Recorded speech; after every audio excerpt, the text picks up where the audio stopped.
Very good morning students. Last time chapter number 13 में हम लोगों ने डिस्कस किया था जर्मेनियम एटम सिलिकॉन एटम्स के बारे में देखा। उसमें हमने देखा किस तरह से दो एटम्स को एक दूसरे के करीब या नज़दीक लेके आते हैं तो किस तरह से उसमें चेंजेस आ जाती हैं।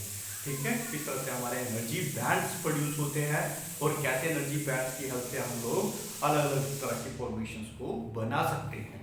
ठीक है, तो यहाँ पे आज हम डिस्कस करने जा रहे हैं यूनिट नंबर 9 पे ही है, बट चैप्टर हम अलग करेंगे start, that is devices and circuit. इसमें हम सेमीकंडक्टर्स के जो डिवाइसेस होते हैं उनके बारे में डिस्कस करेंगे और कैसे उनके इलेक्ट्रिकल सर्किट्स बनते हैं उनके बारे में हम डिस्कस करेंगे। क्लियर होगी बात सभी की? तो लास्ट टाइम हमने देखा था कि जब हम प्योर इंट्रिंसिक सेमीकंडक्टर्स में क्या कर रहे थे, इम्प्योरिटीज को ऐड कर रहे थे, तो दो तरह के हमारे दो टाइप से एक्सट्रिंसिक सेमीकंडक्टर बन रहे थे। एक बन रहा था हमारे पास पी टाइप के पास और दूसरा बन रहा था एन टाइप्स। पी टाइप में हमने ट्राइवेलेंट इम्प्योरिटीज का यूज किया था और अगर एन टाइप में आ रहा है तो हम किसका यूज कर रहे थे, पेंटावेलेंट इम्प्योरिटीज का यूज कर रहे थे। ठीक है, तो दो तरह के हमारे पास सेमीकंडक्टर बने, दैट इज पी टाइप और एन टाइप्स के सेमीकंडक्टर। ठीक है, now whenever by the help of some kind of the process या तो फिर डिफ्यूजन प्रोसेस बोल सकते हैं आप लोग इसको, कि जैसे हम एक पी टाइप सेमीकंडक्टर्स में क्या करते हैं, किसी मेथड की हेल्प से, मान लो डिफ्यूजन मेथड है, ठीक है, तो डिफ्यूजन मेथड मतलब हीट करते हैं, उसको वेपराइज में कन्वर्ट करते हैं और इस मेटल के ऊपर उसको फॉल करवाते हैं। तो ये क्या होता है, यहाँ पे एक लेयर प्रोड्यूस हो जाती है। ठीक है, यहाँ पे क्या होगा, साइड में एक लेयर प्रोड्यूस होगी। किसका डिफ्यूजन किया हमने, एन टाइप इंप्योरिटीज का डिफ्यूजन किया। किसके ऊपर किया, पी टाइप के ऊपर। ठीक है, मतलब ट्राइवेलेंट इंप्योरिटीज के ऊपर हमने क्या किया, एन टाइप इंप्योरिटीज को फ्यूज किया with the help of the vaporization process। ठीक है, तो इसकी वजह से क्या हुआ, हमारे पास एक नया डिवाइस क्रिएट हुआ which is a very helpful in electronic circuits। ठीक है, उस डिवाइस का हमने नाम दिया पीएन। क्या नाम दिया, पीएन डायोड बोला जाता है इसको। क्लियर हुई बात? ये क्या बोला जाता है, पीएन डायोड। तो देखो, जब हमने इसको इस तरह से डिफ्यूज किया तो क्या हुआ, हमने पी टाइप में एन टाइप की इंप्योरिटीज को ऐड किया। ठीक है, तो ऐसा नहीं है कि सारा का सारा एक दूसरे के अंदर मिक्स हो जाएगा, कि पी भी हो जाएगा एन भी हो जाएगा, नहीं, ये एक सर्टेन बाउंड्रीज के साथ एक दूसरे को सेपरेट कर लेते हैं। तो उसकी शेप जो है वो कुछ इस तरह से बन जाएगी, ये इसकी शेप बन जाएगी। ठीक है, इस तरह से हम इसको रिप्रेजेंट करते हैं।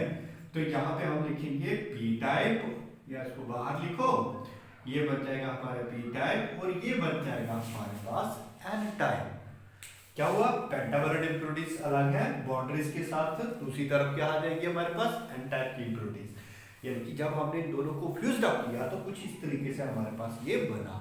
ठीक है, तो क्या हुआ, इस पी टाइप में क्या है, हमारे पास होल्स प्रेजेंट है। क्या है इसके अंदर, होल्स प्रेजेंट है। There may be a possibility minority carrier में इलेक्ट्रॉन्स हो सकते हैं, लेकिन एन टाइप में हमारे पास क्या है, अरे इलेक्ट्रॉन्स प्रेजेंट हैं, तो there is a possibility some kind of the holes में बी देयर।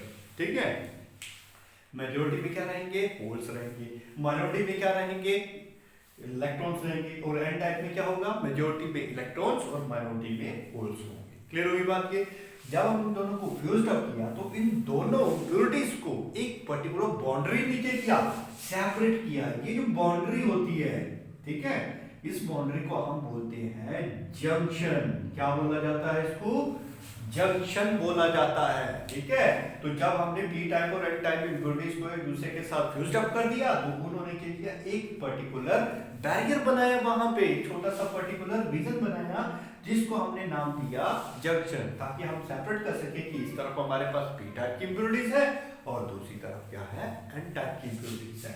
तो this one is called as the P N junction. इसी को हम क्या बोलते हैं, पी-एन जंक्शन।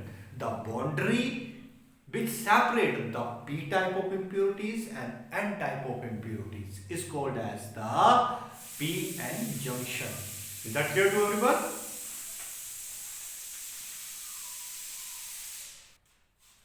अच्छा, यहाँ पे एक क्वेश्चन आया था हमारे पास कि हमारे पास अगर एक मेरे पास पी टाइप का सेमीकंडक्टर है और एक मेरे पास एन टाइप का सेमीकंडक्टर है, तो क्या फिजिकली हम इन चीजों को, इन दोनों को एक दूसरे के साथ फ्यूज अप कर सकते हैं? कि जैसे मैंने पकड़ा, फिजिकल कांटेक्ट किया और इन दोनों को मिला दिया, तो ये इस तरह से कांटेक्ट बना सकते हैं। फिर क्या हम इसको पीएन जंक्शन डायोड बोल सकते हैं? नहीं, हम ऐसा नहीं कर सकते हैं। क्यों नहीं कर सकते हैं?